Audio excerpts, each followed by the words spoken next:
Hey, it's Rabbi Shmuel Pollan. I want to thank you for being here. This is the Light Unto the Nations show. We're going to do like a synthesis video, one in which we collapse several videos into one. So you can just watch this from 1 minute to 10 minutes and get a total life transformation.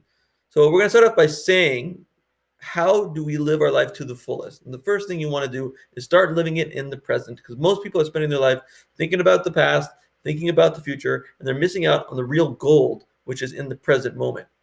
Now, how should we approach reality once we're actually in reality? We want to approach it joyfully. And you can get that through years of meditation on the Himalayas, but that won't really help you when you come back home and you're at work and you're on the move. We want to give you something that will work for you all the time. So, how do we do it?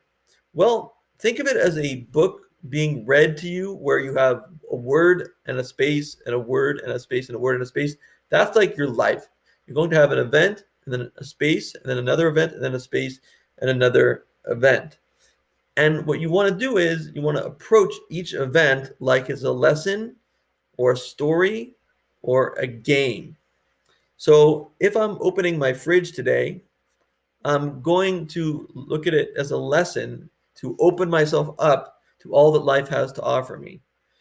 And if I'm shuffling around the drinks and I'm trying to get the milk without anything falling, that's like a game. It's a game that could be in an arcade, shuffling things around and seeing what happens. And then when I see my kids listening to music, I take a mental note, I take a mental video of what's happening and realize that I'm seeing them at this age, but they're going to be a different age soon, and I will never have this moment again. So this is a very special thing, and I want to hang on to it. That's a story. So lesson, story, or game. There are more frames that we could use, but we'll focus on those right now. So only two types of things are going to happen to you during your day. Two types of things. One, things that you want happening. Two, things that you don't want happening.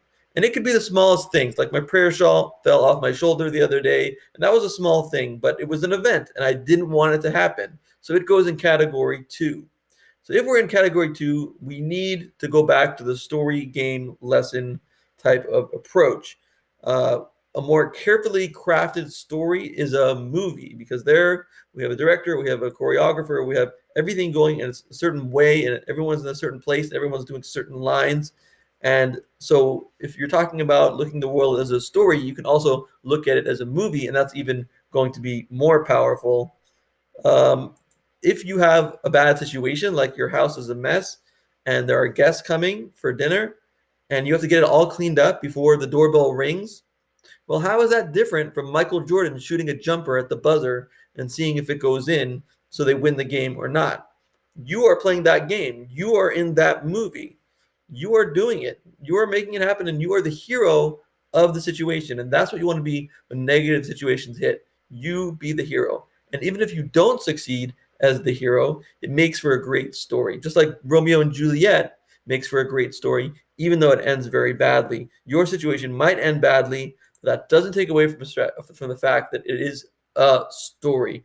And if you look at everything like a story, you will have an enchanted life. Even if someone dies, God forbid, in your family, it is telling stories about their life that will help you get through it. So bad things mean that the light is on you, the spotlight is on you, and you are the hero, and you need to fix the situation. And if you fail, it still makes one hell of a story. The next topic is high expectations and low expectations. There's some dispute on the internet and in the world about whether you should have one or the other. Because with low expectations, you're going to be happy no matter what happens. But if you're with the law of attraction folks and you want to think the best about everything, then that may propel you to more success.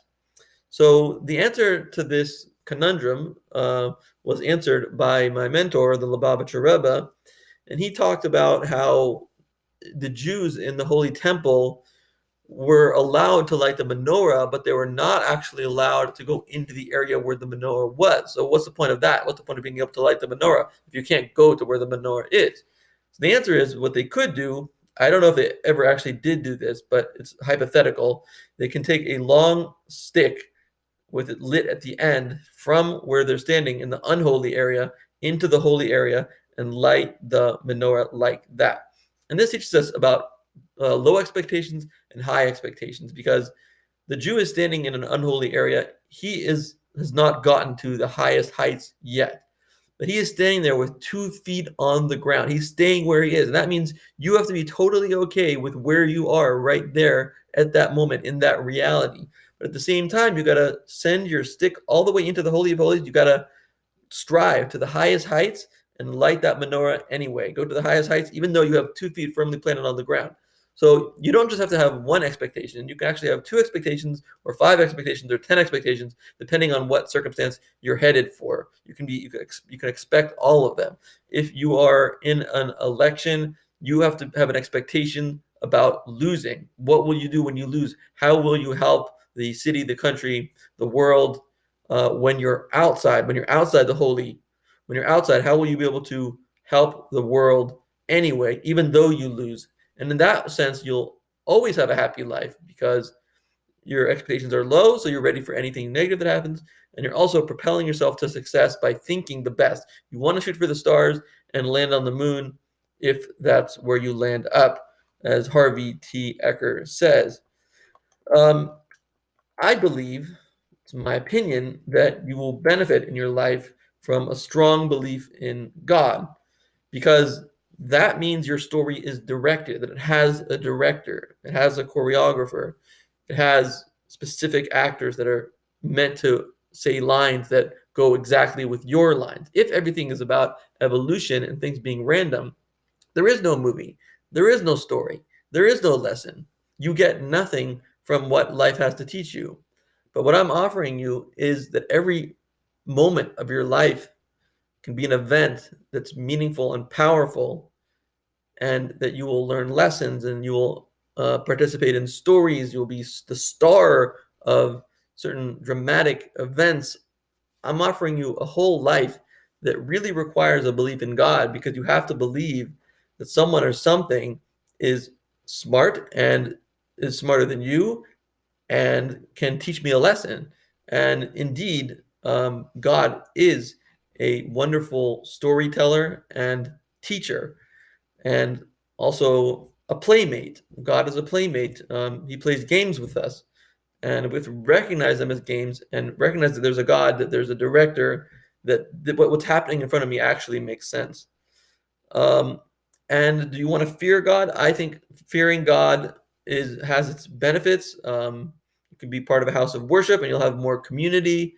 There's fewer lies to keep track of. You don't have to worry about cheating. There's less infidelity, possibly less addiction. There's more of a support system, and you can also find your mate through finding a girl or a guy that goes to your same house of worship. Find a Chabad near you, chabad.org, and look for the Chabad locator, because that is the organization that was established by my mentor, and they're all over the world in every city, and you'll be able to find a wonderful rabbi there. Yes, even Gentiles are welcome in a synagogue, because you have 7 laws that you're supposed to keep called the Noahide laws, which you should also research by going to asknoah.org. So go to Chabad and find a community, and as you go through your life, seek the truth and live the truth. I'll give you a little head start. From what I have discovered in my life, I have discovered that the statement that God gave the Torah to the Jews at Mount Sinai in the year 1313 BCE is the most true statement that you can say, and from it all other truths come. 16 million Jews have this event in their historical tradition, in their family tradition. We know that God revealed himself. We know God is real. Why? Because of evidence. And the evidence is the eyewitness testimony of 3 million people, handed down through the generations, just like any historical tradition is handed down through the generations.